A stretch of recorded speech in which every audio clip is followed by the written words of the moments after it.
துதிக்கிறோம். சர்வ வல்லமுள்ள தேவனே உமக்கு ஸ்தோத்திரம், ஸ்தோத்திரம், ஸ்தோத்திரம், ஸ்தோத்திரம். எங்கள் தேவாதி தேவனே, கர்த்தாதி கர்த்தாவே, ராஜாதி ராஜாவே, உம்மை நன்றியோடு ஸ்தோத்தரிக்கிறோம், ஸ்தோத்தரிக்கிறோம், ஸ்தோத்தரிக்கிறோம். இரக்கமும் நிறைந்த தேவனே, உம்மை துதிக்கிறோம், துதிக்கிறோம், துதிக்கிறோம். ஆராதனைக்குரிய ஒரே மெய் தேவனே, உமக்கு ஸ்தோத்திரம், ஸ்தோத்திரம், ஸ்தோத்திரம், ஸ்தோத்திரம், ஸ்தோத்திரம். நன்றியோடு உம்மை ஸ்தோத்தரிக்கிறோம் ஆண்டவரை, ஸ்தோத்தரிக்கிறோம். உம்முடைய பரிசுத்த நாமத்தை நாங்கள் ஒருமித்து உயர்த்துகிறோம் கர்த்தாவே. உமக்கு ஸ்தோத்திரம், ஸ்தோத்திரம், ஸ்தோத்திரம், ஸ்தோத்திரம். பரிசுத்தமுள்ள எங்கள் நல்ல பிதாவே, இந்த அருமையான ஆசீர்வதிக்கப்பட்ட உம்முடைய பரிசுத்த ஆராதனை வேளைக்காக உம்மை நன்றியோடு ஸ்தோத்தரிக்கிறோம். வந்திருக்கிற உம்முடைய பிள்ளைகளுக்காக உமக்கு ஸ்தோத்திரம். வரவேண்டியதான தம்முடையவர்களை, புதியவர்களை கர்த்தர் கூட்டி சேரும். எங்கள் தேவாதி தேவன் வந்து முன்னின்று உம்முடைய பரிசுத்த ஆராதனையின் ஒவ்வொரு பகுதிகளையும் நீர் எங்களுக்கு ஆசீர்வாதமாக நடத்தி தருவீராக. பாடல் பகுதிகளை பொறுப்படும் அபிஷேக ஜெபம் ஆராதனை வேளைகளிலே பரிசுத்த ஆவியானுடைய நிறைவு உண்டாகட்டும். கர்த்தர்தாமே எங்களோடு பேசுவீராக. உம்முடைய வார்த்தைகள் உம்முடைய சமூகத்தில் வந்திருக்கிற வரப்போகிற யாவருக்கும் மிகுந்த ஆசீர்வாதமாக இருக்கட்டும். காணிக்கு பகுதிகளை பொறுப்படும் உம்முடைய சமூகத்தில் வந்திருக்கிற வரப்போகிற யாவரையும் ஆண்டவர் அபிஷேகித்து ஆசீர்வதித்து அனுப்பும். எங்கள் தேவனுடைய சர்வ வல்லமுள்ள கரத்திலே, ஆசீர்வதிக்கிற கரத்திலே தந்து ஜெபிக்கிறோம். கர்த்தர் பொறுப்படும். இயேசு கிறிஸ்துவின் நாமத்தில் ஜெபிக்கிறோம் எங்கள் நல்ல பிதாவே, ஆமென். எந்த அன்புள்ள ஆண்டவர் இயேசுவே, நான் உந்த நாமத்தை போற்றிடுவேன். தெரிந்த பாடல் நாம் கரங்களை தட்டி பாடி கர்த்தரை மகிமைப்படுத்தவும்.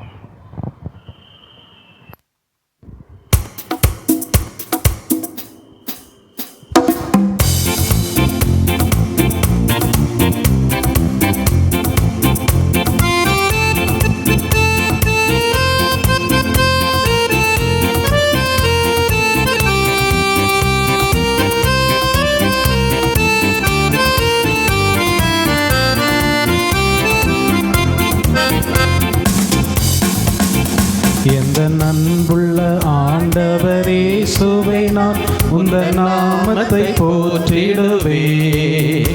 எந்த அன்புள்ள ஆண்டவரே இயேசுவே, நான் உந்த நாமத்தை போற்றிடுவே. உம்மை போல் ஒரு தேவனை பூமியில் அறிந்தே உயிர் தந்த தெய்வமே நீ. உம்மை போல் ஒரு தேவனை பூமியில் அறிந்தே உயிர் தந்த தெய்வமே நீ. ஆனந்தம் ஆனந்தமே, அல்லும் பகலிலும் பாடிடுவே. இயேசுவே அந்த நாளுயிரே, இயேசுவே அந்த நாளுயிரே. பெற்ற தாயும் என் தந்தையுமானவரே, மற்றும் எல்லாம் எனக்கு நீரே.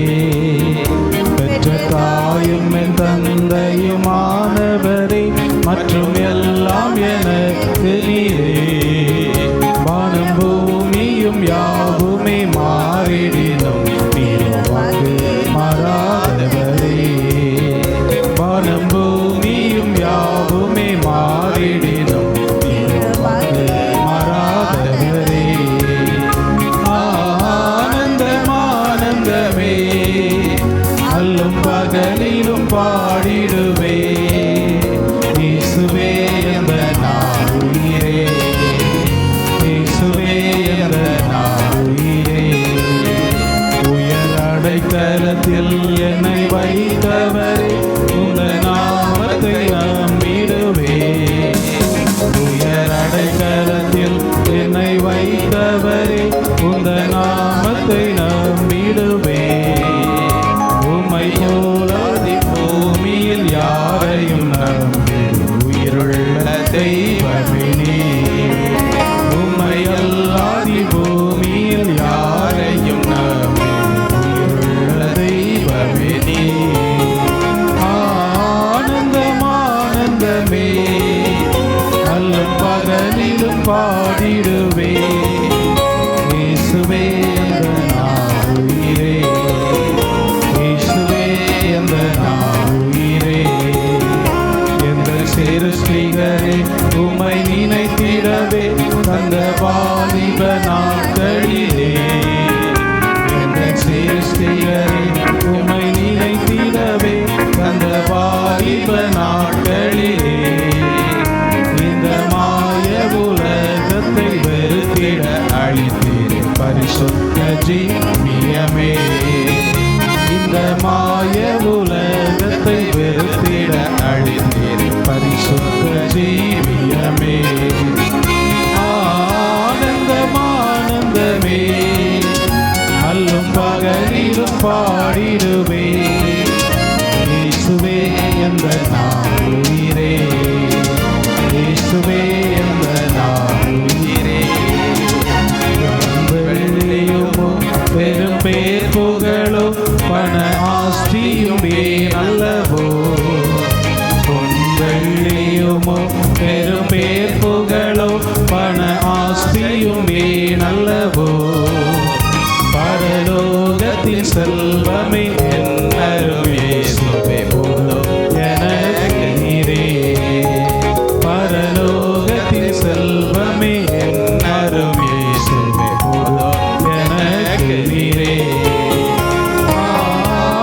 ஆனந்தமானந்தமே அல்லும் பகலிலும் பாடிடுவே இயேசுவே என்ற நாளுயிரே, இயேசுவே என்ற நாளுயிரே. ஹல்லேலூயா.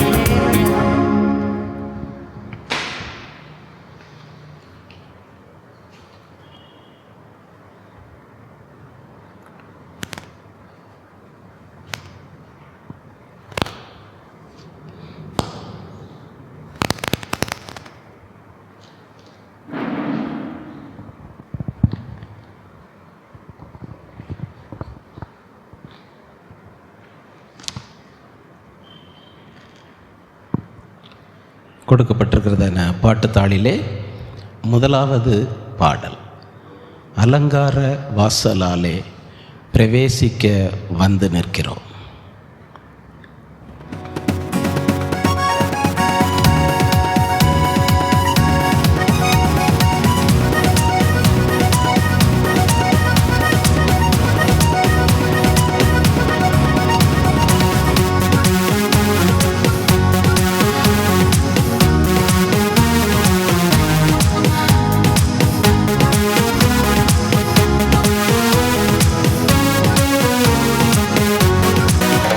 அலங்கார வாசலாலே பிரவேசிக்க வந்து நிற்கிறோ, தேவ வீட்டின் நன்மையாலே நிரம்பிட வந்து நிற்கிறோ.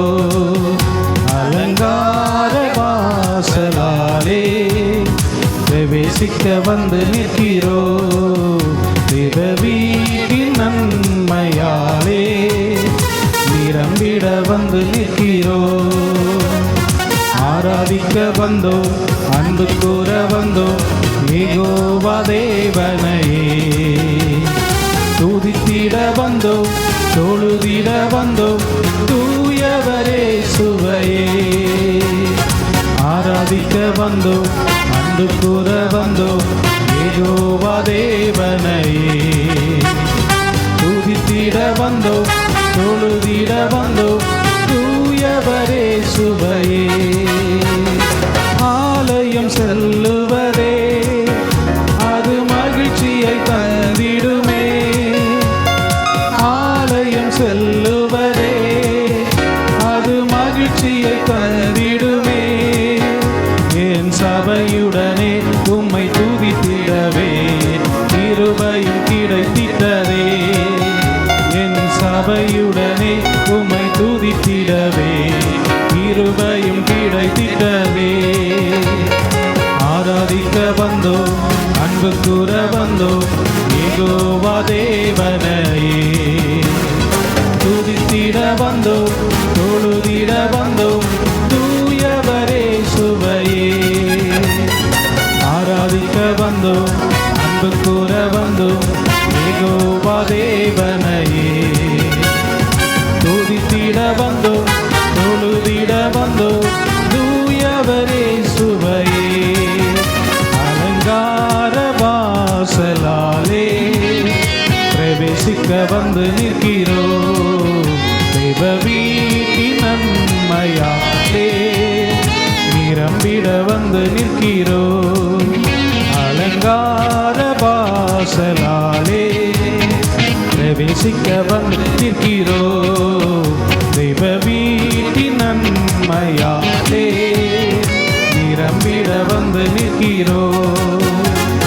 பலிகளை செலுத்திடவே ஜீவ பலியாக மாறிடவே, பலிகளை செலுத்திடவே ஜீவ பலியாக மாறிடவே, மறுரூபத்தின் இதயத்தை தந்தீரே ஸ்தோத்திரம் ஸ்தோத்திரமே. மறுரூபத்தின் இதயத்தை தந்தீரே ஸ்தோத்திரம் ஸ்தோத்திரமே. ஆராதிக்க வந்தோம், அன்பு கூற வந்தோம், யெகோவா தேவனையே. துதித்திட வந்தோம், தொழுதிட வந்தோம், தூயவரே சுவையே. ஆராதிக்க வந்தோம், அன்பு கூற வந்தோம், யெகோவா தேவனையே. துதித்திட வந்தோம், தொழுதிட வந்தோம், தூயவரே சுவையே. அலங்கார வாசலாலே பிரவேசிக்க வந்து நிற்கிறோம். தேவ வீட்டின் நன்மையாலே நிரம்பிட வந்து நிற்கிறோம். அலங்கார வாசலாலே பிரவேசிக்க வந்து நிற்கிறோம். தேவ வீட்டின் நன்மையாலே நிரம்பிட வந்து நிற்கிறோம். நன்மை செய்வதற்கே நன்றி செலுத்துவோமே, நன்மை செய்தவர்க்கே நன்றி செலுத்துவோமே. எம் காணிக்கையை உம் கரங்களிலே உற்சாகமாய் விதைக்கிறோமே.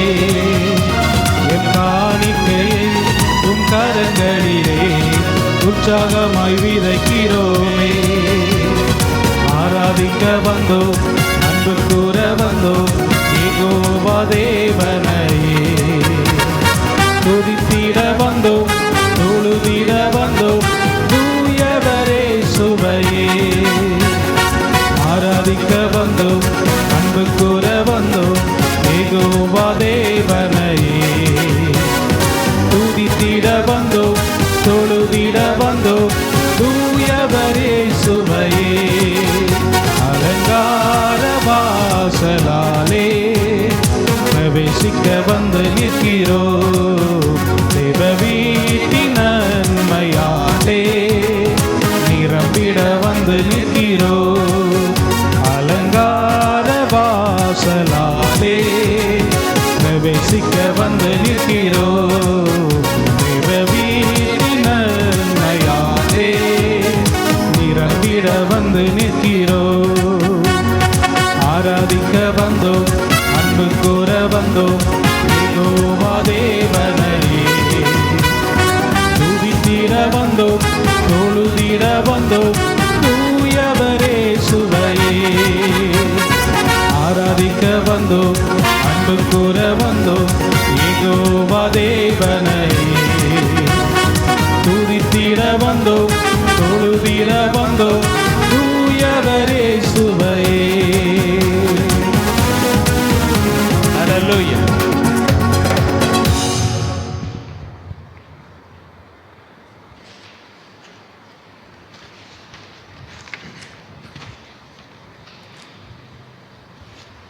புதிய நாளுக்குள் என்னை நடத்தும், புதிய கிருபையால் என்னை நிரப்பும். புது கிருபை தாரும் தேவா, புது பலனை தாரும் தேவா. இந்த பாடலை பாடி நாம் ஜெபிக்க போகிறோம்.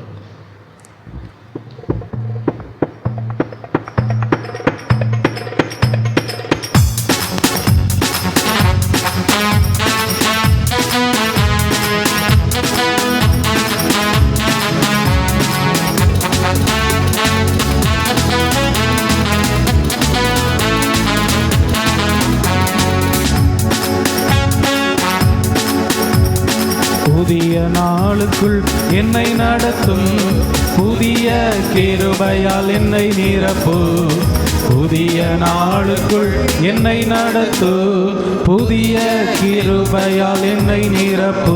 புது கிருபை தாரும் தேவா, புது பலனை தாரும் தேவா, புது கிருபை தாரும் தேவா, புது பலனை தாரும் தேவா. புதிய நாளுக்குள் என்னை நடத்து, புதிய கிருபையால் என்னை நிரப்பு. புதிய நாளுக்குள் என்னை நடத்து, புதிய கிருபையால் என்னை நிரப்பு. ஆரம்பம் அற்பமானாலோ முடிவு சம்பூர்ணமா, ஆரம்பம் அற்பமானாலோ முடிவு சம்பூர்ணமா. குறைகள் நிறைவாகட்டு, எல்லா குறைகள் நிறைவாகட்டு, என் வறட்சி செழிப்பாகட்டு, என் வறட்சி செழிப்பாகட்டு. புது கிருபை தாரும் தேவா, புது பலனை தாரும் தேவா, புது கிருபை தாரும் தேவா, புது பலனை தாரும் தேவா. புதிய நாளுக்குள் என்னை நடத்து, புதிய கிருபையால் என்னை நிரப்பு. புதிய நாளுக்குள் என்னை நடத்து, புதிய கிருபையால் என்னை நிரப்பு. வெட்கத்திற்கு பதிலாக நன்மை தாரும் தேவா, வெட்கத்திற்கு பதிலாக நன்மை தாரும் தேவா. கண்ணீருக்கு பதிலாக, எந்த கண்ணீருக்கு பதிலாக களிப்பை தாரும் தேவா, ஆனந்த களிப்பை தாரும் தேவா. புது கிருபை தாரும் தேவா, புது பலனை தாரும் தேவா, புது கிருபை தாரும் தேவா, புது பலனை தாரும் தேவா. புதிய நாளுக்குள் என்னை நடத்து, புதிய கிருபையால் என்னை நிரப்பு. புதிய நாளுக்குள் என்னை நடத்து, புதிய கிருபையால் என்னை நிரப்பு.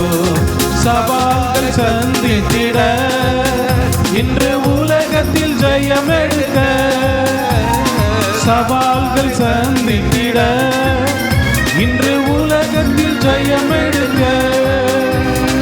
உறவுகள் சீர் பொருந்த, குடும்ப உறவுகள் சீர் பொருந்த, சமாதானம் நான் பெற்றிட, மனதில் சமாதானம் நான் பெற்றிட.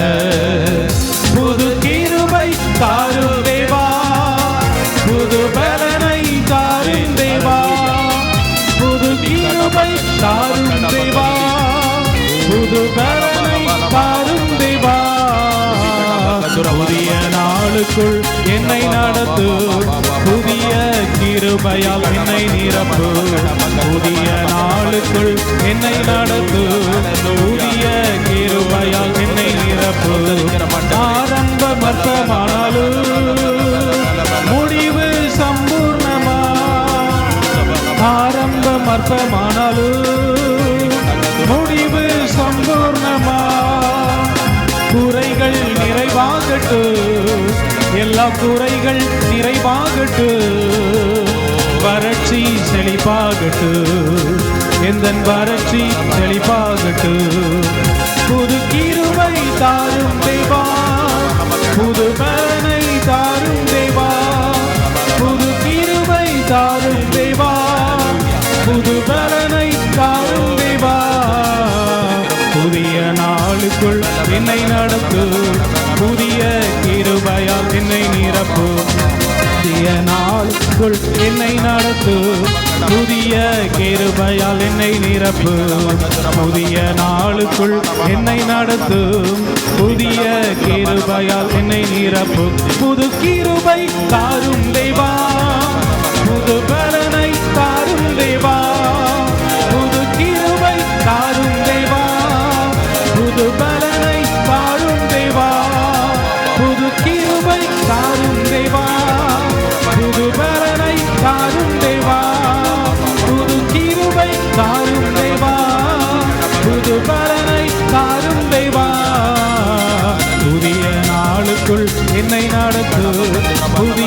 கிருபையால் என்னை நிரப்பு, புதிய நாளுக்குள் என்னை நடத்து, புதிய கிருபையால் என்னை நிரப்பு.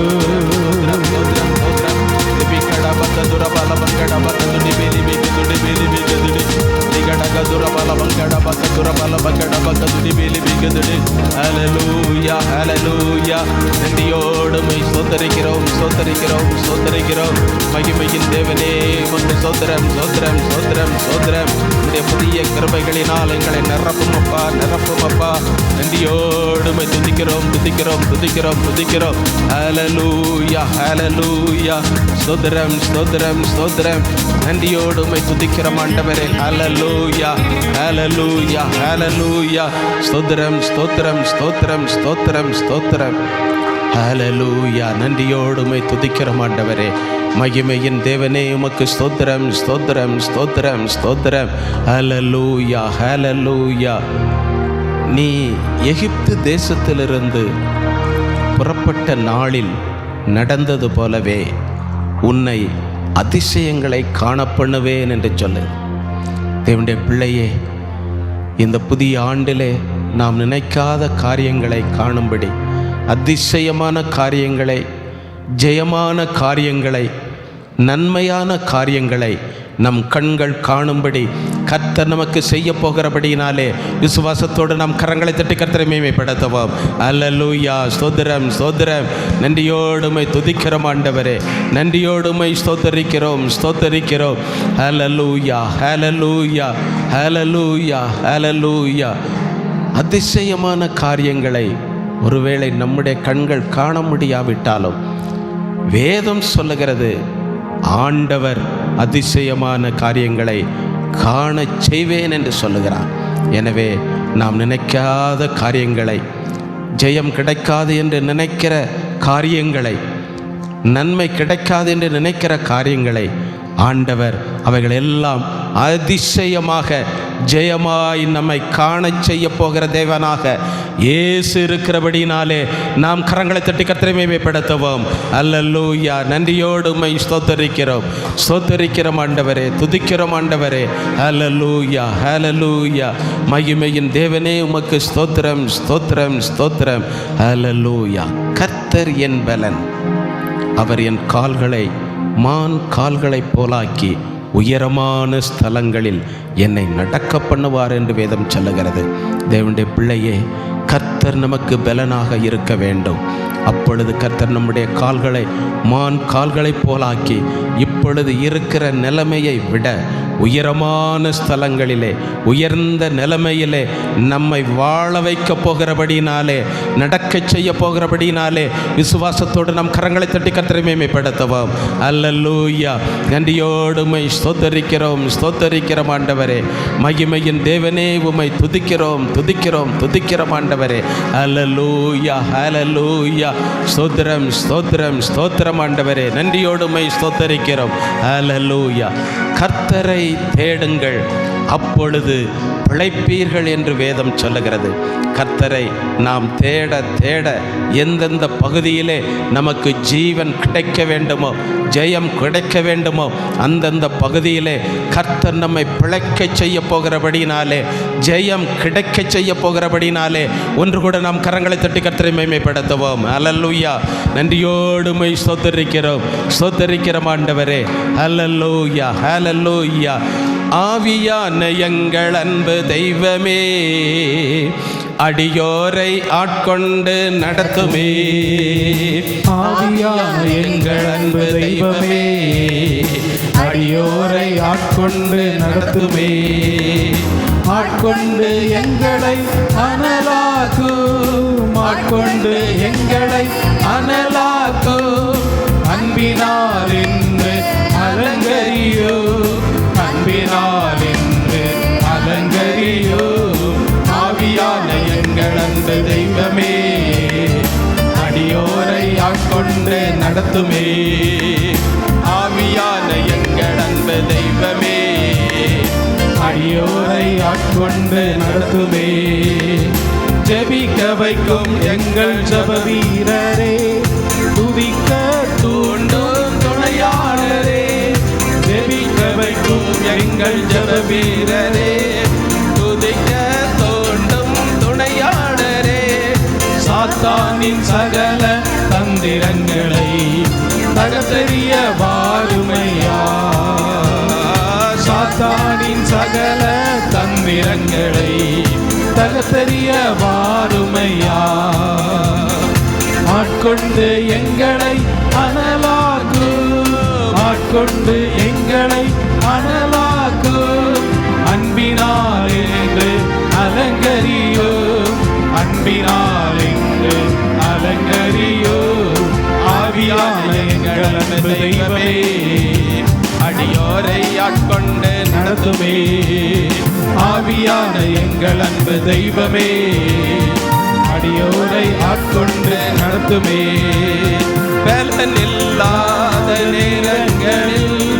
உதவிடும் துணையாளரே, பலனில்லாத நேரங்களில் உதவிடும் துணையாளரே, சொல்லன்னா பெருமூச்சோடு ஜெபித்திட வாருமையா, சொல்லன்னா பெருமூச்சோடு ஜெபித்திட வாருமையா, ஆட்கொண்டு எங்களை அனலாக்கு, ஆட்கொண்டு எங்களை அனலாக்கு, அன்பினால் ஏறு அலங்கரியோ, அன்பினால் ஏறு அலங்கரியோ, ஆவியான எங்கள் அன்பு தெய்வமே, அடியோரை ஆட்கொண்டு நடத்துமே, ஆவியான எங்கள் அன்பு தெய்வமே, அடியோரை ஆட்கொண்டு நடத்துமே, மனதை புதிதாக்கும் மன்னவரே,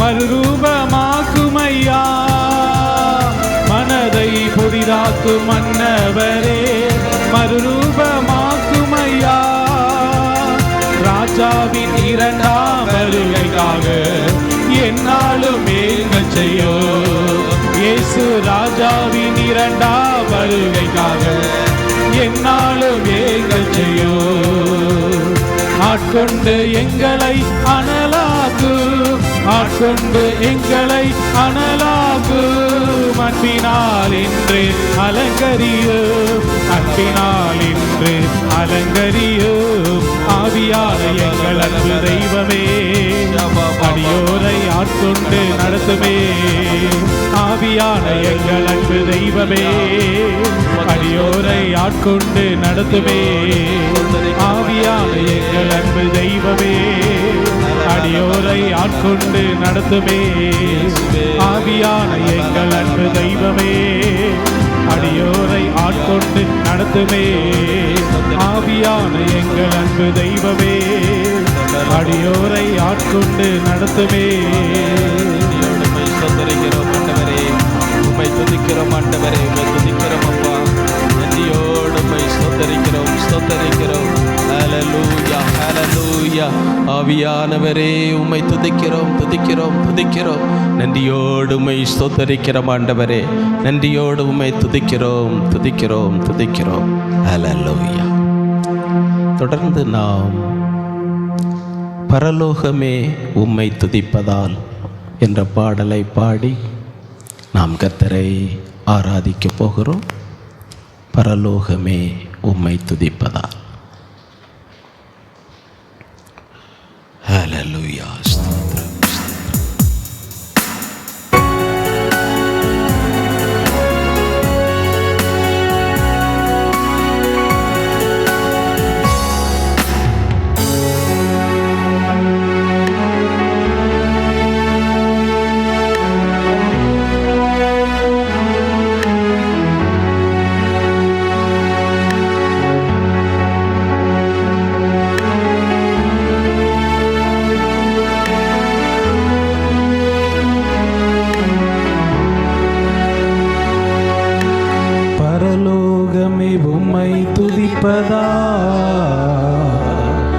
கர்த்தாவே அங்கே வாழ்கிறே,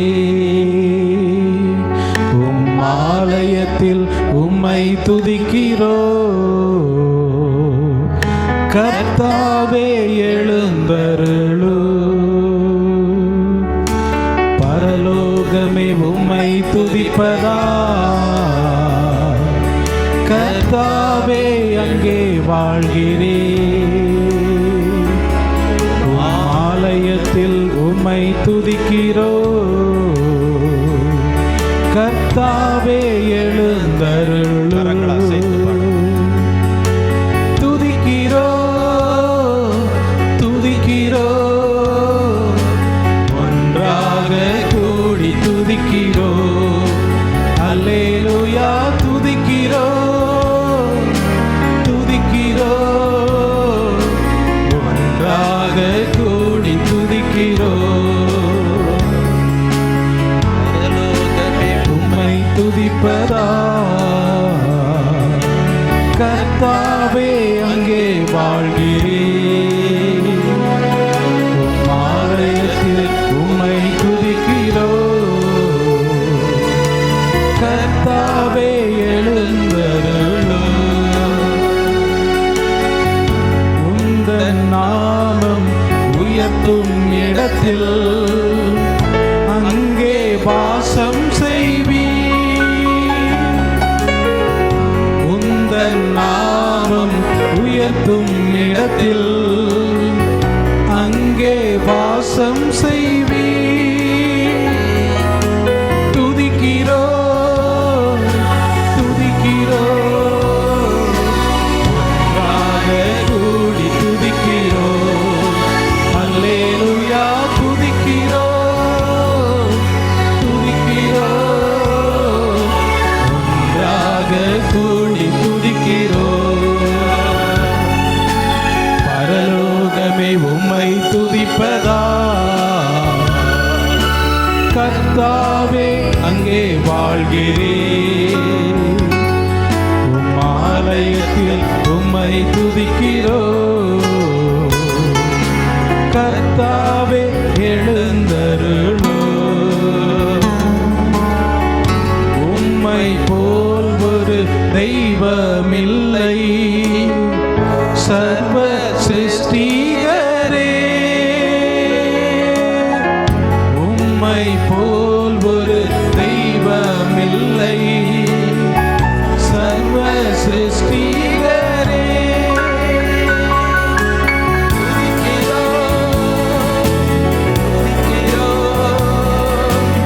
ஒன்றாக கூடி துதிக்கிறோ. அல்லேலூயா துதிக்கிறோ துதிக்கிறோ ஒன்றாக கூடி துதிக்கிறோ. பரலோகமே உம்மை துதிப்பதா கர்த்தாவே அங்கே வாழ்கிறேன். உம் ஆலயத்தில் உம்மை துதிக்கிறோ கர்த்தாவே எழுந்தருளோ. துதியும் கனமும் மகிமை எல்லாம் உமக்கே செலுத்துகிறோ. துதியும் கனமும் மகிமை எல்லாம் உமக்கே செலுத்துகிறோ. துதிக்கிறோ துதிக்கிறோ ஒன்றாக கூடி துதிக்கிறோ. அல்லேலூயா துதிக்கிறோ துதிக்கிறோ ஒன்றாக கூடி துதிக்கிறோ. பரலோகமே உம்மை துதிப்பதா கர்த்தாவே அங்கே வாழ்கிறேன். ஆலயத்தில் உம்மை துதிக்கிறோ கர்த்தாவே எழுந்தருளோ.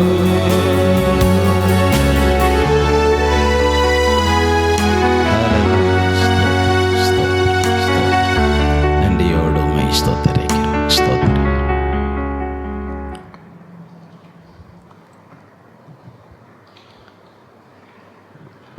கர்த்தருடைய வார்த்தைக்குள் கடந்து செல்வோம்.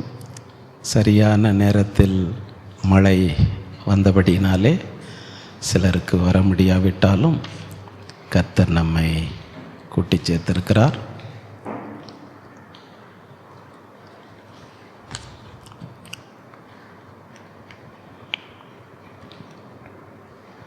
வசனம்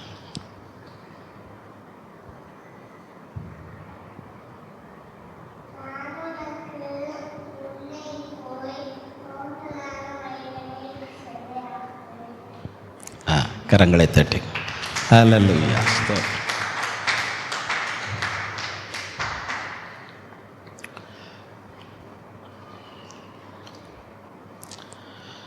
வாசிக்கலாம்.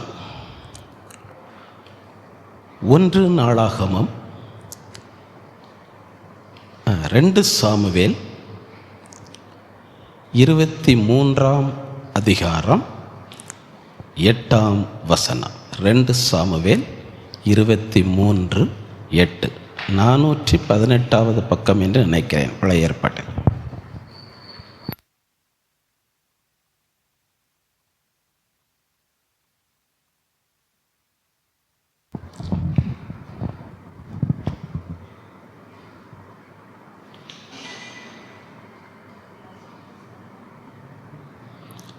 ரெண்டு சாமுவேல் 23:8.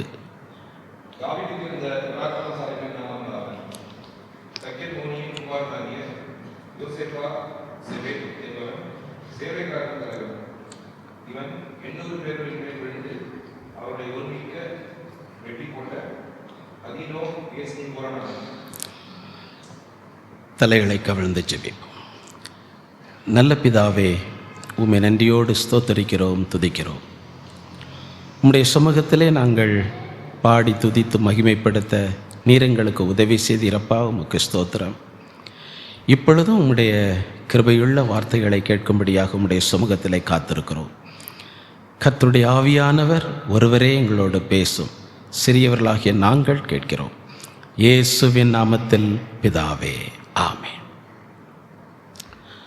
தாவீதுக்கு இருந்த பராக்கிரமசாலிகள் என்கிறதான வார்த்தையை இன்றைக்கு நாம் சிந்திக்க போகிறோம். தாவீதுக்கு பல பராக்கிரமசாலிகள் இருந்தாங்க. அதிலே 30 பேர் விசேஷமானவர்கள். அந்த 30 பேரிலும் 3 பேர் இன்னும் அதிக விசேஷமானவர்கள். இவர்கள் எவ்வளவு பலசாலிகளாக இருந்தாலும் எப்போதும் தாவீதோடு கூட தான் இருந்தார்கள். அதை நாம் கவனிக்க வேண்டும். நாம் என்னதான் ரட்சிக்கப்பட்டிருந்தாலும், அபிஷேகம் பெற்றிருந்தாலும், பலமுள்ளவர்களாக இருந்தாலும், நம்முடைய காரியங்களில் நாம் ஜெயம் எடுக்க வேண்டுமென்றால் நாம் எப்பொழுதும் தாவீதின் குமாரனாகிய இயேசுவோடு ஐக்கியமாய் இருக்க வேண்டும். ஒரு அல்லேலூயா சொல்லுவோம். அல்லேலூயா. அப்போது அந்த பராக்கிரமசாலிகள் தாவீதோடு கூட எப்பவுமே ஐக்கியமாக இருந்தாங்க. அதே போல் கிறிஸ்துவோடு கூட நாம் ஐக்கியமாக இருக்க இருக்க நம்முடைய காரியங்கள் எல்லாவற்றிலும் ஆண்டவர் படிப்படியாக ஜெயத்தை தந்து நம்மை ஆசீர்வதிப்பார் என்பதை விளங்கிக் கொள்ள வேண்டும். இன்றைக்கு நாம் இந்த பராக்கிரமசாலிகளை குறித்து நாம் சிந்திக்க போகிறோம். 1 நாளாகமம் 11ஆம் அதிகாரம் 12, 13 இந்த வசனங்களை நீங்கள் வாசிக்கும் பொழுது, இந்த பராக்கிரமசாலிகளாக இருந்தாலும், இவர்கள் தாவீதோடு கூட இருந்தாலும், அங்கே என்ன நடக்கிறது?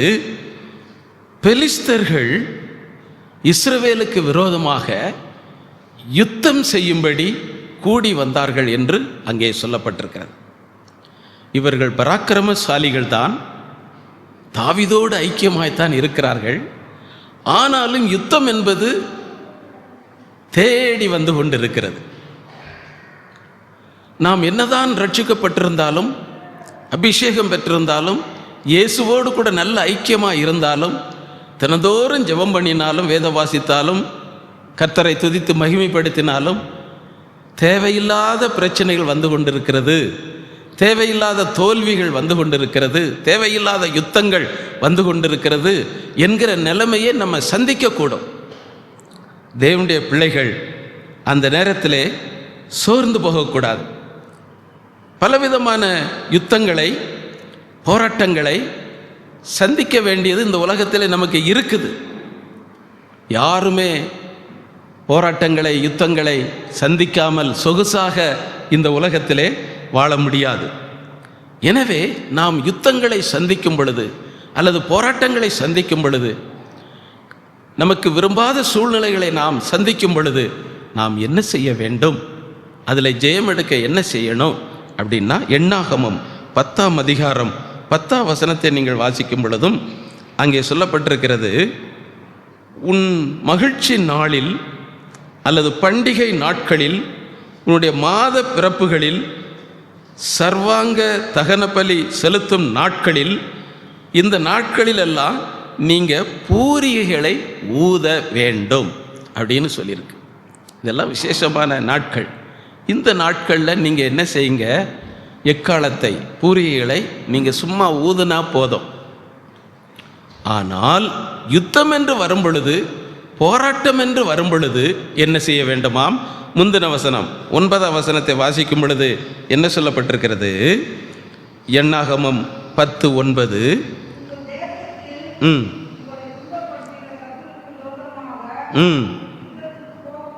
யுத்தத்துக்கு போகும்போது, அதாவது உங்களை துன்பப்படுத்துகிற சத்துருவுக்கு விரோதமாக யுத்தத்துக்கு போகும்போது பூரிகைகளை பெருந்தொனியாய் முழங்கணும்.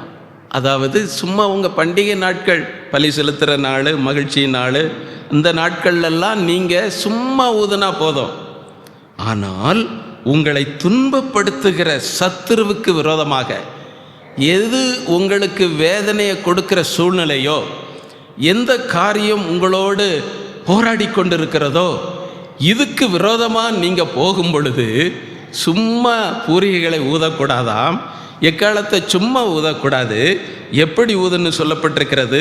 பெருந்தொனியாய் முழங்க வேண்டும் அப்படின்னு சொல்லியிருக்கு. அப்போ யுத்தங்கள் நமக்கு வரும் பொழுது, பிரச்சனைகள் வரும் பொழுது, நம்ம எக்காலத்தை பெருந்தொனியாய் முழங்க வேண்டும் என்றால் என்ன? ஏதோ ஒரு எக்காலத்தை எடுத்து ஊதுறதுன்னு அர்த்தம் கிடையாது. உங்களுடைய ஜெப சத்தம், உங்களுடைய துதியின் சத்தம் சாதாரணமாக இருக்கக்கூடாது. மற்ற நாட்களில் நீங்கள் சாதாரணமாக ஜெபிக்கலாம், சாதாரணமாக நீங்கள் துதிக்கலாம், எல்லாம் செய்யலாம். ஆனால் யுத்தம் என்று ஒன்று உங்களை சந்திக்கும் பொழுது, சில போராட்ட காரியங்களை நீங்கள் சந்திக்கும் பொழுது, அப்போது உங்கள் ஜெபம், உங்கள் எக்காலம் சாதாரணமாக இருக்கக்கூடாது. பெருந்தொனியாய் முழங்க வேண்டும்.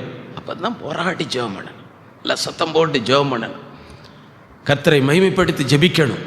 அப்படி பெருந்தொனியாய் முழங்குகிற ஒரு அனுபவம் நமக்கு வேணும்.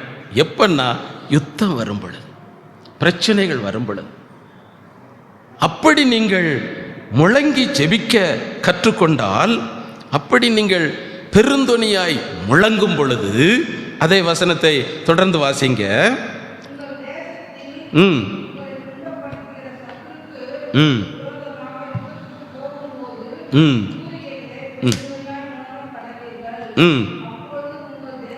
அப்பொழுது உங்கள் தேவனாகிய கர்த்தருடைய சமூகத்திலே நீங்கள் நினைவு கூறப்பட்டு உங்கள் பகைஞருக்கு நீங்களாகி ரட்சிக்கப்படுவீங்க.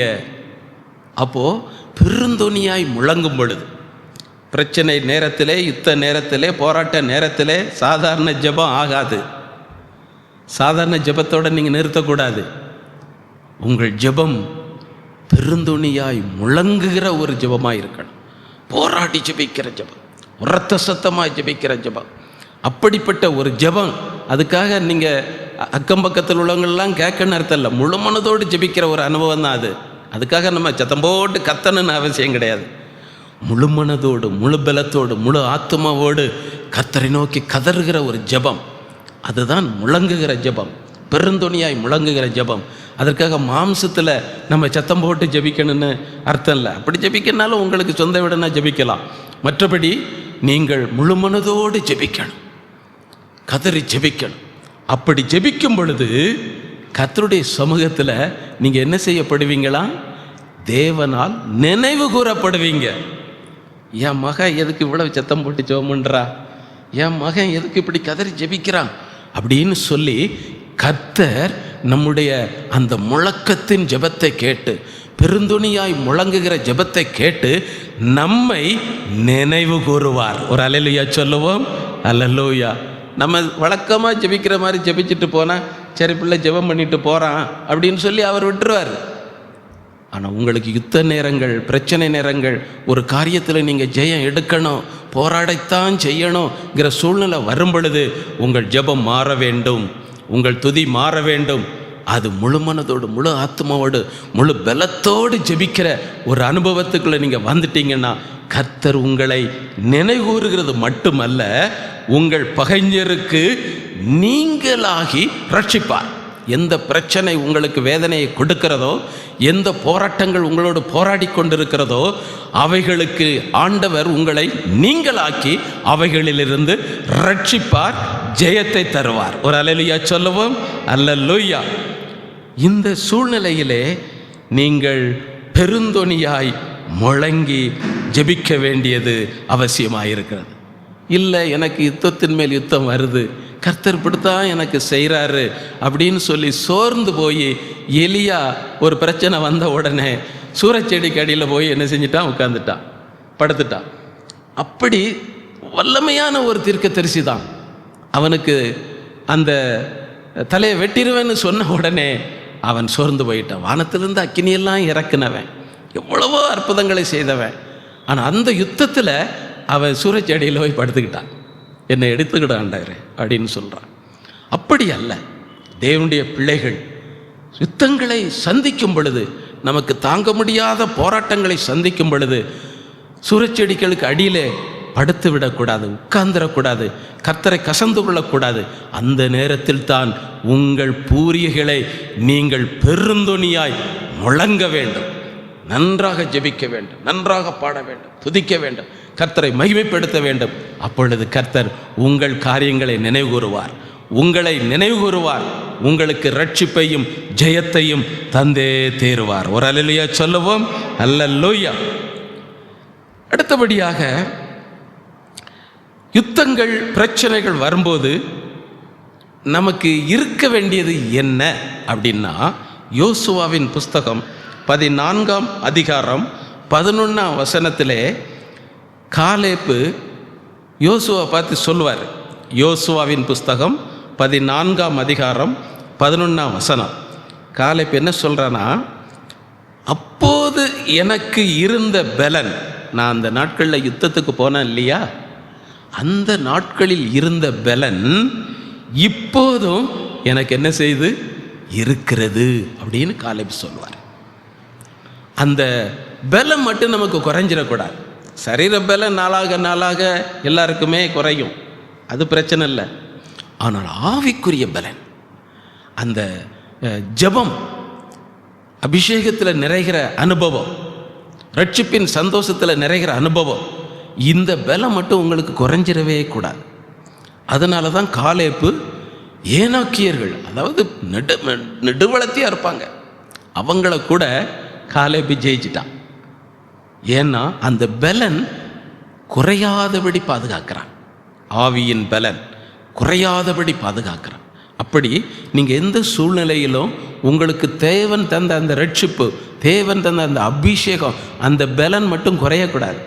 அதை குறையாதபடி பாடி துதித்து ஜெபம் பண்ணி தினந்தோறும் அந்த பலனை நீங்கள் புதுப்பிச்சுக்கிடணும். அந்த அபிஷேகத்தை புதுப்பிச்சுக்கிட்டு நீங்கள் பலப்பட வேண்டியது அவசியமாக இருக்கிறது. அப்படி பலப்படும் பொழுது எவ்வளோ பெரிய பிரச்சனைகளையும் நீங்கள் ஜெயித்து விடுவீர்கள் என்பதை விளங்கிக் கொள்ளலாம். சங்கீதம் 51 தாவீது அதனால தான் சொல்லுதான், பத்சேபாள் விஷயத்தில் தவறு பண்ணின பிறகு சொல்கிறான், பரிசுத்தாவியை என்னை விட்டு எடுத்துக்கொள்ளாதிரும் அப்படின்னு சொல்கிறான். என்ன, பரிசுத்தாவி போயாச்சுன்னா பலம் போயாச்சுன்னு அர்த்தம். அதனால தான் தாவீது அங்கே தன்னை தாழ்த்தி ஜெபிக்கிறதை பார்க்கிறோம். எனவே தேவ பிள்ளைகள் காலேப்பை போல பலனை குறைந்து விடாதபடி பாதுகாத்து கொள்ள வேண்டும். அபிஷேகத்தில் உங்களுக்கு குறைவே வந்துடக்கூடாது, ஜெபத்தில் குறைவு வந்துடக்கூடாது, வேத வாசிப்பில் குறைவுகள் வராதபடி நீங்கள் உங்கள் பலத்தை இழந்து விடாதபடி, ஆவிக்குரிய பலத்தை, அபிஷேக பலத்தை, ரட்சிப்பின் பலத்தை இழந்து விடாதபடி பாதுகாத்து கொள்ள வேண்டியது அவசியமாக இருக்கிறது. பேதுரு கூட ஒரு முறை படகுல கடலில் போய்கிட்டு இருக்கும் பொழுது இயேசு கடலில் நடந்து வர்றாரு. அப்போ எல்லாருமே சந்தேகப்பட்டு அலறாங்க. நான் தான் பயப்பட வேண்டாப்பா அப்படின்னு ஆண்டவர் சொல்கிறார். அப்போ பேதுரு சொல்கிறான், ஆண்டவரே நீர் தான் அது உண்மையானா நானும் கடலில் நடந்து வர எனக்கு அனுமதி கொடுங்க, அதிகாரம் கொடுங்க அப்படின்னு கேட்குறான். மத்தேயு 14:30 இந்த சம்பவம் இருக்கிறது. அப்போ ஆண்டவர் சொல்கிறாரு, நீ வாப்பா நடந்து வா அப்படின்னு சொல்கிறார். அப்போது அவன் கடலில் நடக்கிறான். எவ்வளோ பெரிய அற்புதம்! 29 வசனம் என்ன சொல்லுது? அவன் கடலில் நடந்தான் அப்படின்னு சொல்லுது. அப்போ இவ்வளவு ஒரு அற்புதம் அவனுக்கு நடக்குது. அவனால் செய்ய முடியாத காரியத்தை இப்போ இயேசு மூலமாக செய்கிறான். அப்படி நடந்து கொண்டு போனாலும் அடுத்த வசனத்தில் என்ன சொல்லப்பட்டிருக்கிறது? மத்தேயு 14:30 காற்று பலமாயிருக்கிறதை கண்டு. அப்போ இவன் இதுவரை இயேசுவை பார்த்து நடந்து வந்தான். அவனுடைய பார்வையை திசை திருப்புறதுக்காக எது வீசுகிறது? காற்று வீசுகிறது. இப்போ அவன் இயேசுவை காணாமல் எதை காண்கிறான்? காற்றை பார்க்கிறான். அதுமல்ல, காற்று பலமாயிருக்கிறதுன்னு பார்க்கிறான். அந்த காற்றை உண்டாக்குனதே யாரு தான்? இயேசுதான். அவரே உன் முன்னால் நிற்காரப்பா. அதை விட்டுட்டு சாதாரண காற்று, அவரால் உண்டாக்கப்பட்ட சிருஷ்டியை பார்த்து, காற்றை பார்த்து காற்று பலமாக இருக்கிறது என்று அதனுடைய பலத்தை இவன் பெருசுபடுத்தான். உண்டாக்குன இயேசுவை பார்த்து பெருசாக நினைக்கல, உண்டாக்கப்பட்ட காற்றை பலமாக இருக்குன்னு பார்க்குறான். இதுதான் நம்ம செய்கிற தப்பு. நாம் ஆண்டவரை பார்க்கிற அந்த அனுபவம் திசை திரும்பக்கூடாது. பலமுள்ள காரியத்தை சாத்தா அனுப்பிக்கிட்டு தான் இருப்பான். பிரச்சனைகளை, போராட்டங்களை அனுப்பி கொண்டு தான் இருப்பான். நம்ம அதை பார்க்கக்கூடாது. எவ்வளோ பெரிய பிரச்சனை, எவ்வளோ பெரிய போராட்டம், அதை பார்க்கக்கூடாது. அவைகள் எல்லாவற்றிலும் ஜெயத்தை தருகிற இயேசு அங்கே தான் இருக்கிறார். அதனால் அதை இயேசுவை பார்க்கலைவன். காற்று பலமாய் இருக்கிறது என்று காற்றை பார்த்தபடினாலே அவன் என்ன செய்தானா? அமிழ்ந்து போனான்னு. நடந்தவன் தான், ஆனால் இப்போ என்ன செய்கிறான்? தண்ணிக்குள்ள மூழ்கிறான். அதற்கு காரணம் அவன் முதலாவது பலம் உள்ளவனாக இருந்தான். கிறிஸ்துவின் மேல் நல்ல நம்பிக்கை உள்ளவனாக இருந்தான். கிறிஸ்துவின் வார்த்தையை நம்பித்தான் அவன் கடலிலே நடந்தான். ஆனால் இப்போ காற்று பலமாக இருக்கிறதுன்னு சொல்லி அவன் பார்க்கிறான். அதனால் நீங்கள் கிறிஸ்துவுக்கு முக்கியத்துவம் கொடுக்கணும். இன்னொரு போராட்டம், எப்பா இது தாங்க முடியாது, இதிலிருந்து நமக்கு விடுதலை கிடைக்காது அப்படின்னு நினைக்கக்கூடாது. இயேசுவை விட்டு உங்கள் கண்கள் விலகக்கூடாது. இவன் காற்று பலமாக இருக்கிறது என்றபடினாலே இவன் பலவீனனாக மாறுகிறான். இவனுக்குள்ள இருந்த இயேசு பலவீனமாய் மாறுகிறார். அதனால் முங்குறான், ஆழ்ந்து போகிறான். எனவே தோல்வியை சந்திக்கிறான். எனவே தேவ பிள்ளைகள், என்றைக்கும் நமக்குள் இருக்கிற அந்த பலன், கிறிஸ்துவாகிய பலன், அபிஷேகமாகிய பலன், அதில் நமக்கு சந்தேகம் வந்துடக்கூடாது. எவ்வளவு காற்று பலமாக இருந்தாலும், எவ்வளோ பிரச்சனை பலமாக இருந்தாலும் கிறிஸ்துவையே நாம் பார்க்க வேண்டும். அப்பொழுது ஒருபோதும் நாம் அமிழ்ந்து போக மாட்டோம். ஆனாலும் கர்த்தர் அவனை தூக்கி எடுத்தார் என்று வேதம் சொல்லுகிறது. எனவே தான் வேதம் சொல்லுகிறது, ரோமர் 12:11 ஆவியிலே எப்படி இருக்கணுமா? அனலாக இருக்கணும். ஆவியில் இருங்க அப்படின்னு எல்லாம் சொல்லலை. ஆவியிலே நீங்கள் எப்படி இருக்கணும்? அனலாக இருக்க வேண்டும். தேவனுடைய பிள்ளைகள் பரிசுத்த ஆவியில் இருக்கணுங்கிற நிலைமையை விட்டுட்டு அதில் அனலாக இருக்கணும் என்கிற அந்த அனுபவம் நமக்கு வர வேண்டியது அவசியமாக இருக்கிறது. எனவே தான் பவுல் எபேசியருக்கு எழுதும் பொழுது எழுதுகிறார். எபேசியர் 6:10 நீங்கள் வாசிக்கும் பொழுது, கடைசியாக என் சகோதரரே, கர்த்தரிலும் அவருடைய சத்துவத்தின் வல்லமையிலும் என்ன செய்யுங்க? பலப்படுங்க. கர்த்தர் எனக்கு தெரியும், அவருடைய வல்லமை எனக்கு தெரியும் அப்படின்னு இருக்கக்கூடாது. நான் அபிஷேகம் பெற்றவன் தான், ரட்சிக்கப்பட்டவன் தான் அப்படிங்கிற நிலைமையில் நம்ம இருந்துடக்கூடாது. அதில் நம்ம என்ன செய்யணுமா? பலப்படணும். தினந்தோறும் ஜெபம் பண்ணி வேத வாசித்து பாடி துதித்து பலப்படணும். அந்த பராக்கிரம அனுபவத்துக்குள்ளே நம்ம டெய்லி நம்மை பலப்படுத்தி கொள்ள வேண்டும். எனவே நீங்கள் பலப்பட வேண்டியது அவசியமாக இருக்கிறது. அதனால தான் இயேசு ஒரு காரியத்தை சொல்லும் பொழுது, லூக்கா எழுதின சுவிசேஷத்தை திருப்பிக் கொள்ளுங்க. லூக்கா எழுதின சுவிசேஷம், மத்தேயு, மார்க்கு, லூக்கா, புதிய ஏற்பாட்டில் 11ஆம் அதிகாரம் 21, 22 முடிந்தால் நீங்கள் யாராவது வாசிக்கலாம். லூக்கா 11, 21, 22.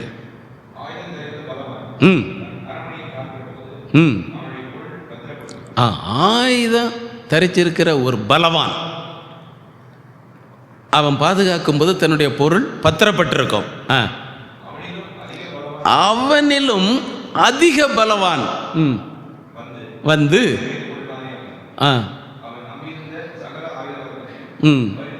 அவ்வளோதான், முடிஞ்சு போகுது. இவன் என்னதான் இருந்தாலும் பலவான் தான். அதனால் ஆயுதம் அணிந்தவன் தான், தன்னுடைய ஆசீர்வாதத்தை பாதுகாக்கிறவன் தான். ஆனால் அவனிலும் அதிக பலவான் வரும் பொழுது இவன் ஆசீர்வாதத்தை இழந்துருதான். அப்போது அந்த பலவான் யார்? அவனிலும் அதிக பலவான் யார் அப்படின்னா, பலவான்கிறது சாத்தான் தான். அவன் சில சேட்டைகளை பண்ணி கொண்டு தான் இருப்பான், பிரச்சனைகளை உருவாக்கி கொண்டு தான் இருப்பான். ஆனாலும் அவனிலும் அதிக பலவான் இயேசு கிறிஸ்து. ஒரு அல்லேலூயா சொல்லுவோம். அல்லேலூயா.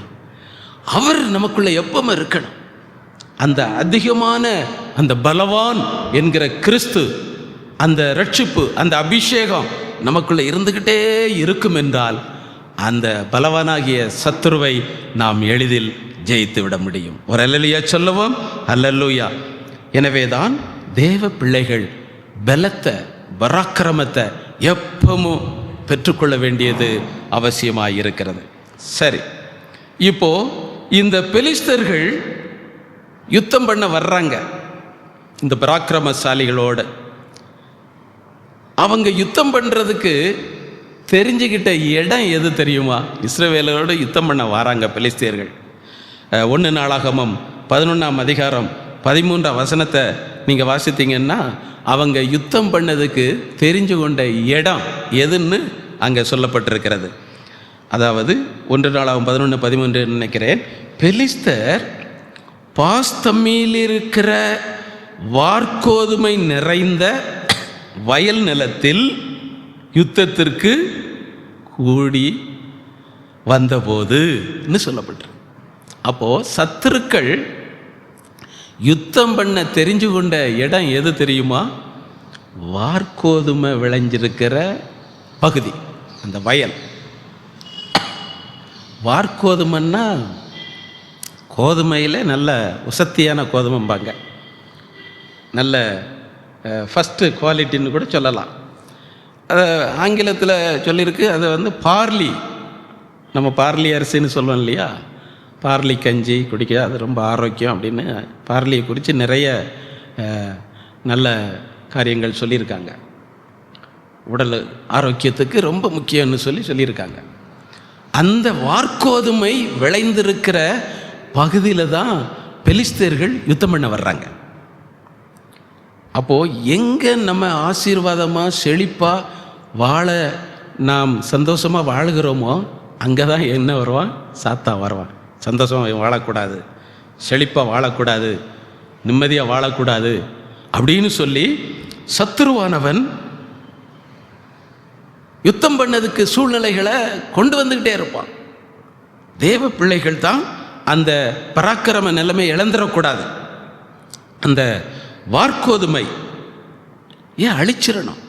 ஏன்னா இதுதானே ஆகாரம் இஸ்ரவேலர்களுக்கு. இதை அழிச்சிட்டா அவங்களுக்கு சாப்பாடு கிடையாது.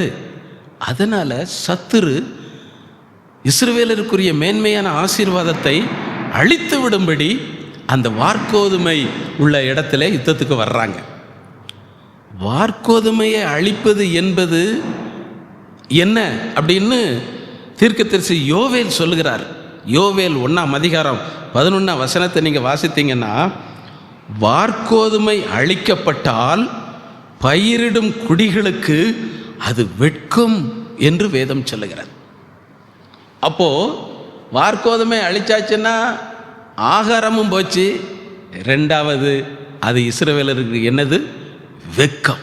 வெட்கத்தை உண்டாக்கத்தான் சாத்தான் நினைப்பான். நம்மளை தலகுனிய வைக்கிறது, நிம்மதியாக வாழ விடாமல் தடுக்கிறது, இதுதான் சத்துருடைய வேலை, வெட்கத்தை உண்டாக்குவது. எனவே தான் அங்கே யுத்தத்துக்கு வர்றான். அப்படி தேவ பிள்ளைகள் கவனமாக ஜீவிக்க வேண்டியது அவசியமாக இருக்கிறது. இந்த வார்கோதுமையை வச்சு தான் ஆண்டவர் அற்புதம் செய்தார். 5 அப்பம் 2 மீனை வச்சு 5000 பேருக்கு மேலே அற்புதங்களை செய்தார். இப்படி இந்த வார்கோதுமை நிறைந்த வயல், வார்கோதுமை விளைந்த வயல்னு சொல்லலை, வார்கோதுமை நிறைந்த வயல்.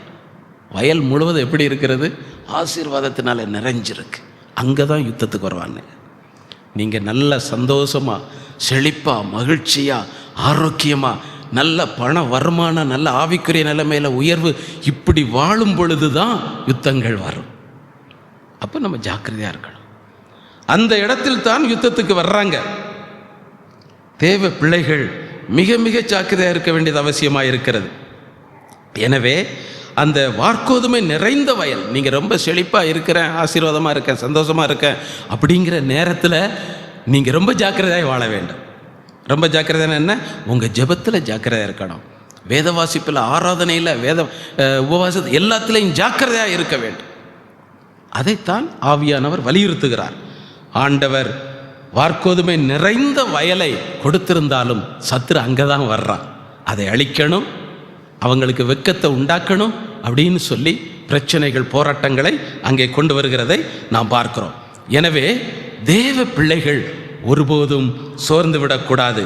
உங்களுடைய பலன், ஆவிக்குரிய பலன் குறைஞ்சிடக்கூடாது. சத்துருக்கள் இப்படி பெலிஸ்தியர்கள் யுத்தத்துக்கு வரும்போது என்ன நடக்குது? அந்த இடத்துக்கு யுத்தத்துக்கு வரும்போது என்ன நடக்குதுன்னா, 1 நாளாகமம் 11ஆம் அதிகாரம் 13, 14 நீங்கள் வாசிக்கும் பொழுது, இந்த சத்துருக்கள் வந்த உடனே, பெலிஸ்தியர்கள் யுத்தத்துக்கு வந்த உடனே ஜனங்கள் எல்லாரும் என்ன செஞ்சிட்டாங்க? ஓடி போயிட்டாங்க. ஆனால் அந்த பராக்கிரமசாலிகள்னு சொல்கிறோம் இல்லையா, அவங்க மட்டும் ஓடாமல் தாவீதோடு கூட இருந்தார்கள். அந்த பகுதி நீங்கள் வாசித்தா தெரியும். தாவீதோடு கூட இருந்தனர். ஜனங்கள் ஓடுறதுக்கு காரணம் என்ன? அவங்க பராக்கிரமசாலிகள் அல்ல, அவர்கள் பலவீனர்கள், பலனற்றவர்கள். எனவே தான் ஓடி போயிட்டாங்க. அப்போது உங்களுக்குள்ள ஆவிக்குரிய பலன் குறைஞ்சிட்டுன்னு வச்சுக்கிடுங்களேன், அபிஷேகம் குறையுது, ரட்சிப்பின் சந்தோஷம் குறையுது, ஜபஜீவியம் குறையுது, வேதவாசிப்பு குறையுது அப்படின்னு சொன்னால், ஒரு பிரச்சனை வரும் பொழுது நம்ம கடந்துருவோம், ஓடிடுவோம். அதை எதிர்த்து அதை ஜெயிக்க நம்ம யுத்தம் பண்ண விரும்ப மாட்டோம். அதனால தான் ஜனங்க ஓடிட்டாங்க. ஆனால் அதே நேரத்தில் பராக்கிரமசாலிகள் ஓடாமல் தாவீதோடு கூட இருந்தார்கள். அப்படி அவர்கள் தாவீதோடு கூட இருக்கும் பொழுது ஆண்டவர் அவர்களுக்கு அற்புதங்களை செய்ய விரும்புகிறார். அப்படி ஜனங்கள் ஓடினாலும் இந்த பராக்கிரமசாலிகள் ஓடாமல் தாவீதோடு கூட இருக்கும் பொழுது 1 நாளாகமம் 11:14 நீங்கள் வாசிக்கும் பொழுது அங்கே என்ன சொல்லப்பட்டிருக்கிறது? 1 நாளாகமம் 11:14, அப்பொழுது அந்த நிலத்தின் நடுவே நின்று, இந்த பராக்கிரமசாலிகள், தாவீதோடு கூட இருந்தவங்க, பெலிஸ்தியரை கண்டு ஓடாதவங்க என்ன செய்கிறாங்கன்னா, அந்த நிலத்தின் நடுவே நின்று அதை காப்பாற்றி, பாருங்க, கொஞ்சம் யோசித்து பாருங்க, விளைஞ்சிரு, அந்த வார்கோதுமை வயலில் நிறைய விளைஞ்சிருக்கு. சத்துருக்கள் யுத்தம் பண்ண வர்றாங்க. அப்போ இந்த பராக்கிரமசாலிகள் வயலில் நின்று யுத்தம் பண்ணினாங்கன்னு ஆவியானவர் எழுதலை. எப்படி எழுதியிருக்காரு? அந்த நிலத்தின் நடுவில் நின்றுன்னு சொல்லியிருக்கு. அந்த நடுவில் ஏன் நின்னாங்க? நடுவில் நின்று அந்த பராக்கிரமசாலிகள் யுத்தம் பண்ணுறாங்க. வயலில் ஏதோ ஒரு ஓரத்தில் நின்று அல்லது வயலில் நின்றுலாம் எழுதலை. நடுவில் என்று சொல்லப்பட்டிருக்கிறது. அந்த நடுவில் மத்தியில்ங்கிறதுக்கு விசேஷம் இருக்குது. ஒரு தடவை யோசுவா யுத்தம் பண்ணிக்கிட்டு இருக்கிறான் சத்துருக்களோட. அப்போ யுத்தம் நடந்துட்டு இருக்கும்போது யோசுவா சொல்கிறார், சந்திரனே நீயும் சூரியனே நீ என்ன செய்யணும், இந்த யுத்தம் முடியும் வர நீங்கள் அஸ்தமனத்துக்கு போகக்கூடாது, வானத்தில் நெல்லுங்க அப்படின்னு ஒரு கட்டளை கொடுக்குறான். இப்போ வேதம் என்ன சொல்லுது? யோசுவாவின் புஸ்தகம் 10ஆம் அதிகாரம் 14ஆம் வசனம் என்று நினைக்கிறேன். யோசுவா 10:14. அவன் அப்படி சொன்ன உடனே அந்த யுத்தம் நடக்கும் வரைக்கும் சூரியன் எங்கே நின்றுதுன்னு வேதத்தில் எழுதியிருக்கு தெரியுமா? அந்த வசனத்தை நீங்கள் வாசிங்க பார்ப்போம். யோசுவா 10:14 என்று நினைக்கிறேன்.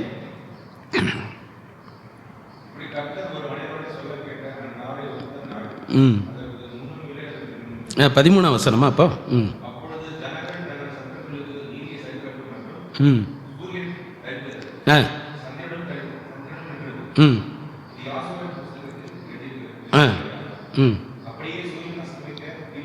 தீவிரிக்காமல் பகல் முழுவதும் சூரியன் எங்கே நின்னது? வானத்தில் நின்னதுன்னு சொல்லலை. என்ன சொல்லப்பட்டிருக்கிறது? நடுவானத்தில் நின்றது.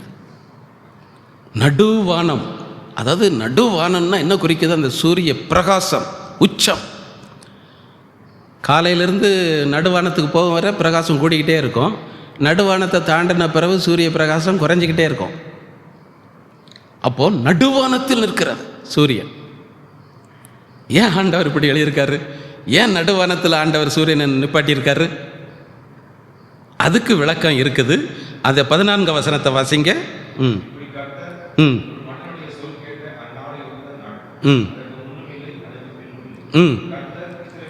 கர்த்தர் இஸ்ரவேலருக்காக யுத்தம் பண்ணினார். அது நடுவானத்தில் சூரியனை ஆண்டவர் நிற்க வைத்ததனுடைய ரகசியம் கர்த்தர் இஸ்ரவேலுக்காக யுத்தம் பண்ணுவதற்காக. அப்போ இவங்க நடு நிலத்தில் இருந்து தான் யுத்தம் பண்ணுதாங்க. அந்த நிலத்தின் நடுவில் இருந்து யுத்தம் பண்ணுறாங்க. ஏன்? கர்த்தர் அவர்களுக்காக யுத்தம் பண்ண. ஒரு அல்லேலூயா சொல்லுவோம். அல்லேலூயா. அதே போல தான் சாத்ராக் மேஷாக் ஆபேத்நேகோவை அக்கினி சூளையில் தூக்கி போட்டாங்க. அக்கினி 7 மடங்கு சூடாக்கி சூளையில் தூக்கி போட்டாங்க. அங்கேயும் ஒரு இதே வார்த்தை சொல்லப்பட்டிருக்கிறது. தானியேல் 3ஆம் அதிகாரம் 25ஆம் வசனத்தை நீங்கள் வாசிக்கும் பொழுது, நம்ம 3 பேரெல்லாம் தூக்கி போட்டோம். ராஜா சொல்கிறாரு, 3 பேரெல்லாம் தூக்கி போட்டீங்க, இப்போ 4 பேர் விடுதலையாய் அக்கினியில் உலாவுறாங்கன்னு சொல்லலை. 4 பேர் விடுதலையாய் அக்கினியின் நடுவிலே உலாவுகிறதை காண்கிறேன். அதில் 4வது ஆளுடைய சாயல் தேவபுத்திரனுக்கு ஒப்பாயிருக்கிறதுன்னு சொல்லி ராஜா சொல்கிறான்.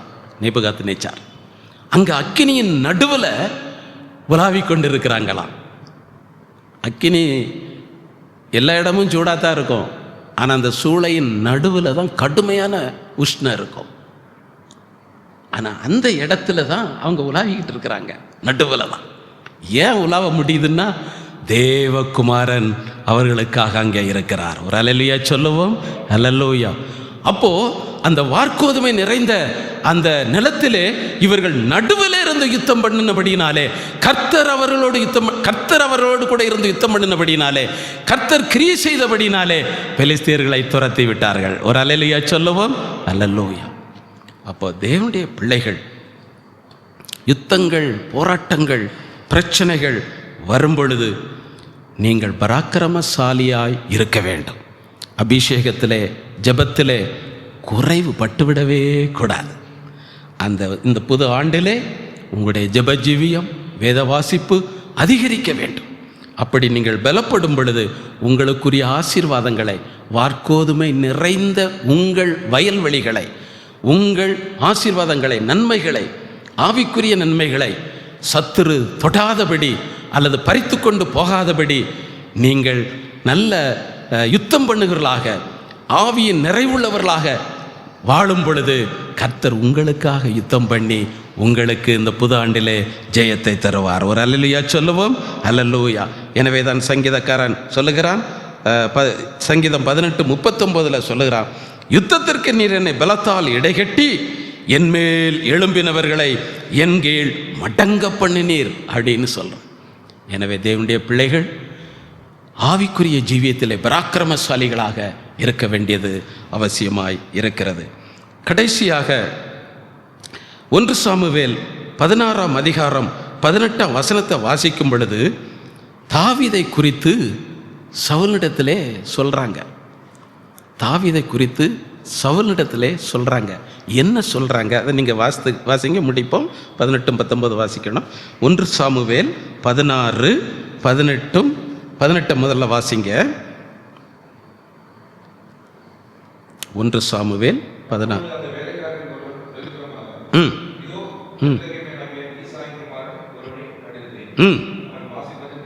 தேறினவன் அவன் பராக்கிரமசாலி, கடைசியாக கர்த்தர் அவனோட கூட இருக்கிறார். அப்போ பராக்கிரமசாலியாக தாவீது இருக்கிறான் அப்படின்னு சவுல் ராஜாட்ட சொல்றாங்க. அவன் பெரிய பராக்கிரமசாலி தானா அண்ணா? ஆவிக்குரிய ஜீவியத்தில் இவன் நல்ல பாடுறவன், துதிக்கிறவன், கர்த்தரை மகிமைப்படுத்துறவன். அதனால தான் கர்த்தர் அவனை அபிஷேகித்து பலப்படுத்தி பராக்கிரமசாலியை வச்சிருக்கிறார். பராக்கிரமசாலின்னா நல்ல ஜெபம் பண்ணி, நல்ல வேத வாசித்து, நல்ல ஆண்டோடைய பிள்ளையாக வாழுகிற எல்லாருமே பராக்கிரமசாலிகள் தான். ஜெபத்தில் குறைஞ்சி போகக்கூடாது, வேத வாசிப்பில் குறையக்கூடாது, ஆராதனையில் குறையக்கூடாது. அப்போ நீங்கள் பராக்கிரமசாலிகளாக மாறிடுவீங்க. இப்போ இவன் அப்படிப்பட்ட பராக்கிரமசாலியாக இருந்ததுனால அடுத்த வசனம் என்ன சொல்லுது? 19. அப்பொழுது சவுல் ஆட்களை அனுப்பி, ஆட்டு மந்தையில் இருக்கிற உன் குமாரனாகிய தாவீதை என்னிடத்தில் அனுப்பு. போதும். இவன் பராக்கிரமசாலி, இவன் நல்ல அபிஷேகம் பெற்றவன், இவன் கர்த்தருடைய பிள்ளை. இவன் ஆட்டு மந்தையில் இருக்கக்கூடாது, இனிமே இவன் அரண்மனைக்கு வர வேண்டும், இவன் என்னிடத்தில் வர வேண்டும் என்று சொல்லி ராஜா தாவீதை உயர்த்துகிறான். ஒரு அல்லேலூயா சொல்லுவோம். அல்லேலூயா. தேவ பிள்ளையே, இந்த புதிய ஆண்டிலே நீங்கள் நல்ல பராக்கிரமசாலிகளாய் மாற வேண்டும். அபிஷேகத்தில் நிறைங்க, நல்ல வேத வாசிங்க, நல்ல பாடி துதிங்க. நீங்கள் இப்போ ஆட்டு மந்தையில் இருக்கிறது போல சாதாரண ஒரு நிலைமையில் இருந்தாலும், சாதாரண வேலையில் இருந்தாலும், சாதாரண சம்பளத்தில் இருந்தாலும் நீங்கள் பராக்கிரமசாலியாக ஜீவித்து கொண்டே இருங்கள். கர்த்தர் உங்களை அரண்மனை என்கிறதான உயர்ந்த நிலைமைக்கு ஆசீர்வதித்து உயர்த்துவார். ஒரு அல்லேலூயா சொல்லுவோம். அல்லேலூயா. அப்படிப்பட்ட ஒரு ஆவிக்குரிய அனுபவத்திற்குள்ளே கடந்து வருவோம். கர்த்தர் நம்மை ஆட்டு மந்தையில் இராதபடி, சாதாரண நிலைமையில் இராதபடி கர்த்தர் உயர்ந்த நிலைமைக்கு நம்மை உயர்த்துவார். நாம் எல்லாரும் எழுந்து நிற்போம். இப்பொழுதும் அலங்கார வாசலாலே என்ற பாடலை பாடும் பொழுது அன்பின் காணிக்கைகளை செலுத்தி கர்த்தரை மகிமைப்படுத்தலாம்.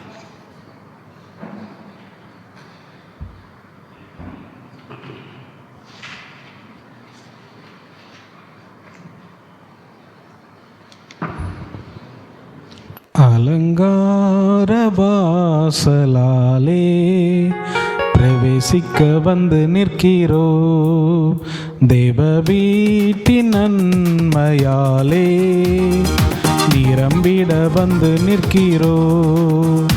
அலங்கார வாசலாலே பிரவேசிக்க வந்து நிற்கிறோ, தேவ வீட்டின் நன்மையாலே நிரம்பிட வந்து நிற்கிறோ. ஆராதிக்க வந்தோ, அன்பு கூற வந்தோ, யெகோவா தேவனையே துதித்திட வந்தோ, தொழுதிட வந்தோ, தூயவரே சுவையே. ஆராதிக்க வந்தோ, அன்பு கூற வந்தோ, யெகோவா தேவனையே துதித்திட வந்தோ, தொழுதிட வந்தோ, தூயவரே சுவையே. ஆலயம் செல்லுவதே அது மகிழ்ச்சியை தந்திடுமே. ஆலயம் செல்லுவதே அது மகிழ்ச்சியை தந்திடுமே. என் சபையுடனே உம்மை துதித்திடவே கிருபையும் கிடைத்திட்டதே.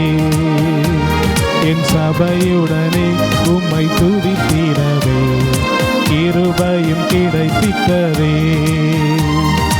ஆராதிக்க வந்தோ அன்பு கூற வந்தோ யெகோவா தேவனையே. துதித்திட வந்தோ தொழுதிட வந்தோ தூயவரே சுவையே.